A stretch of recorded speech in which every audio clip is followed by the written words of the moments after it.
This is the exciting time of the year where we all buy milkweed plants, because it is the time when the baby caterpillars are hatching the monarchs, and this community has committed to try to help populate the monarch again, help bring their population back up.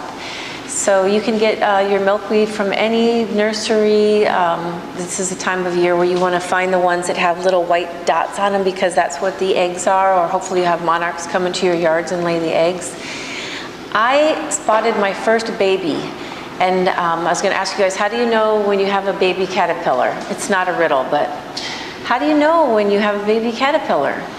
Melanie, how do you know? The leaves are being eaten.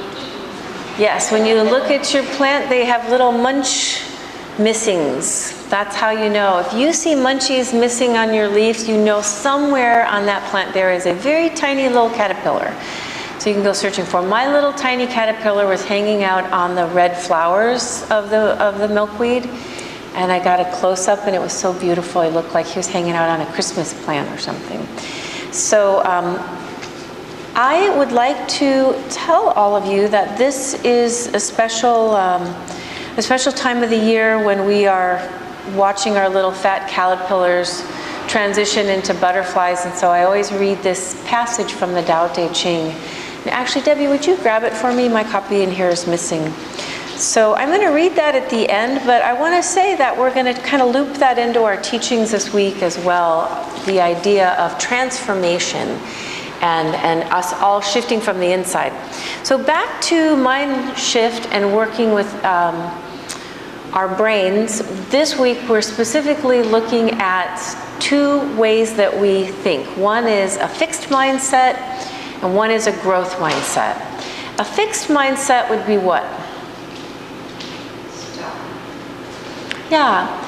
Just as like I think of it like as the boxes we create for ourselves. Like, this is how I do relationship, or this relationship, this is how I do my job, this is how I drive to work every day. It's something very fixed. It is how it is done, it is how I am, it is the way life is, right? Fixed. And it gives us some sense of comfort, let's face it. We stay fixed a lot of times because there's a sense of known, right? So the other mindset that we're studying this week is the growth mindset. So what would a growth mindset be? Yeah, everything I just mentioned, everything in your life thinking that it has the ability to shift and to grow. So Kasper has on page 67 sort of a chart, a diagram with all the ways that we show up for life, like desire, challenges, setbacks in life, effort. And then he goes through with each one of these the mindset that is fixed and the mindset that is growth, just to kind of give us an idea of how to think about this. So in the first one, I'm not going to read them all, I don't have time, but the first one is desire. And so he said, a fixed mindset on desire is that you appear smart and prove yourself, and that you don't fail. That's a fixed mindset on something that you want, right? So the growth mindset is what? It's easy. For the same thing, I want something. The growth mindset is take risk and learn from them and take the challenge, right? So this week I have a wonderful example to give you that is an example of mom. Those of you out there, and maybe haven't met my mom yet, but everyone here has a second mom, which is my mom, Patricia, who's outside, and she doesn't know we're telling the story on the YouTube channel. So mom has been following the teachings, and it's interesting to me because I think any time that I do a teaching, you all like have a takeaway, hopefully, on a good day. But it's not, you're not always the same, so I'm always sort of amused what everyone's takeaway is. So last week I read from a list of 10 things that Kasper, we talked about that little space in between Viktor Frankl, how we can choose to either sip medicine, to sip nectar, or to be sipping poison, right? And my mom's takeaway from last week was at the very end of that list I read was to expand and get out of your comfort zone. That was her takeaway. So she told me last week, she goes, I am going to do that. I'm going to expand and I'm going to get out of my comfort zone this week. And when she figured out the first things that she was going to do, she told me that as well. And this is what mom was going to do to expand and get out of her comfort zone. She was going to drive to a gas station and put air in her car tires all by herself. So from my mom, who's from the Midwest, and she's a little nervous driving, my dad always put the air in the tires for him. She'd never done this before. She said it like this. She goes, honey, I'm going to put my big girl pants on, and I'm going to go to the gas station. I'm going to figure this out and do it myself. So she sets out on her quest, driving around Dana Point to find just the right gas station. And she arrives, sets out, and she said, oh, she goes, I was fumbling, and she goes, I was tripping over my scarf, and I was trying to see what to do. And she goes, this nice man, which if you know my mom would understand, she thought worked for the gas station. Because some nice man came and started helping her to put the air in her tire. And he helped her put air in her tire, and she was so happy, and she thanked him. And this other woman comes up with this guy and says, could we interview you for the news? Could we interview you on the news? And my mom, who was very shy and, as you know, would have normally said absolutely not, couldn't say no because of her sort of background. We'll put that in there, that she felt like she had to do it because she would feel guilty not to help him. He helped her, right? So she agrees to this interview. So they interview her on, I said, Mom, who was the news? Was it local Dana Point News? She goes, ABC. She goes, but it probably won't be on there. So that night, I'm teaching or whatever, and I start getting texts from students that say, your mom's on the news, your mom's on the news, right? So the funny thing about this story is that my mom, who just wanted to get out of her comfort zone and go put air in her tires, winds up being on national television, right? So think about this energetically when you make these decisions about, what we're going to do. You've got mom as your example. The second one I want to use is, he says, assessing a challenge. If our fixed mindset is what? Will I be successful? Will I fail?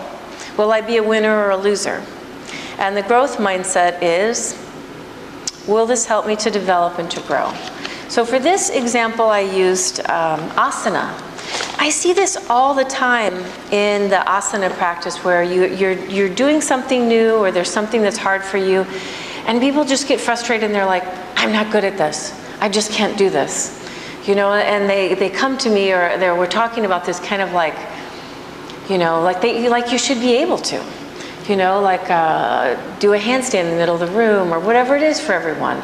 And I'm always amazed by this a little bit, because I'm like, no, this is new to you. This is something you can't do. This is your challenge, and instead of like wanting to fix it or figure out why you can't do it, or, be frustrated by it, when we take it on with a growth mindset, it just becomes this opportunity for us to shift and to change, and to grow in some way. So when I see people, sometimes when they come to me with this, it's kind of cute because I get to look at them and go, what did you expect, right?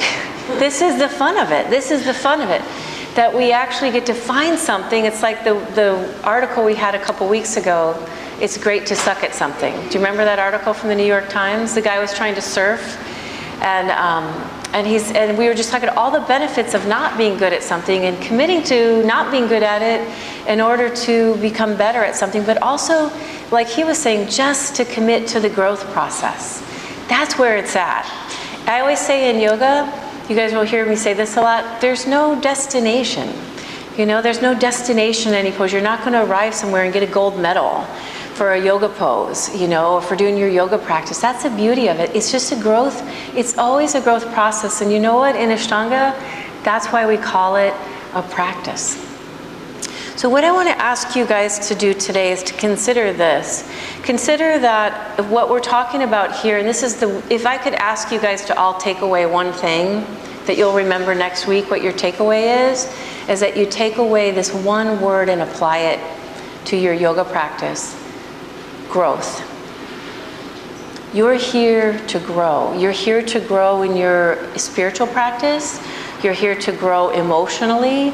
You're here to grow stronger. You're here to grow more flexible. You're here to grow more patient, The list can go on, right, of all the ways you're growing on your yoga mat. And think if that applies here, if we take that mindset and we use that word and we apply it, where in your life could you not apply that? Could you think of one area in your life like, you know what, I want to grow in that area. That's one area, done, fixed, box, perfect. Don't want to change, right? Would you say that in your relationships? Would you say that with your children? Would you say that in all aspects of your job, any aspect of your job? So that's our takeaway this week is to continue to, no matter what age we are, no matter what experience we have, no matter what life throws us, is that we can constantly just choose that one word is very powerful to say, I choose, that's the space in between, right? I get to choose. I choose to grow. So I want to read to you this passage from the Tao Te Ching. It is passage 78, and it's translated by Dorian Israel. So go ahead and close your eyes. Taoist passages are much like poetry, because it'll speak to each one of you individually today. It'll speak to you differently than it did last year, reading it to you this year as different things are going on in your life. And I want you to just keep that word growth in the back of your mind as I talk about transformation. The Tao turns, tides, and changes caterpillars into butterflies. Do you truly believe that it has less magic, mystery, or meaning in store for you? Pay attention to what within you is beginning to awaken. The caterpillar can feel the essence of the butterfly even before it begins to emerge. Remember, butterflies are never born on the ground. This type of total transformation occurs only after an arduous climb up the trunk of a tree and a perilous trip out onto the barest branch. Risk is a cost of attaining anything of real value. Create your own chrysalis of consciousness, a protective cocoon in which you realize yourself more wholly, dawning as a radiant light, awakening others in the same way.